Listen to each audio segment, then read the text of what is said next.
मंडणगड तालुक्यातील मुख्य बसस्थानक परिसरात असलेलं सार्वजनिक शौचालय अत्यंत दुरावस्थेत होतं आणि त्यातून पसरत असलेला तीव्र दुर्गंधीचा त्रास हा मंडणगडमधील येणाऱ्या प्रवाशांना होत होता.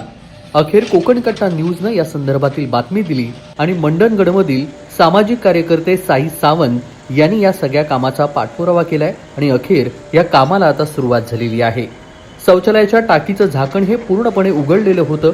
घाण साचलेली स्थिती स्पष्टपणे दिसत होती आणि याच अस्वच्छतेमुळे संपूर्ण परिसरामध्ये दुर्गंधी पसरलेली होती.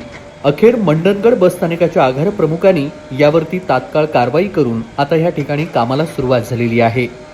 मंडणगड स्थानक परिसरातून दररोज प्रवासी, व्यावसायिक, विद्यार्थी आणि स्थानिक नागरिकांची मोठ्या प्रमाणावरती वर्दळ असताना अशा प्रकारची परिस्थिती ही गंभीर आणि निष्काळजीपणाचं उदाहरण या ठिकाणी पाहायला मिळत होतं आणि संसर्गजन्य रोगांची शक्यता देखील वाढणार असल्याची नागरिकांना चिंता होती.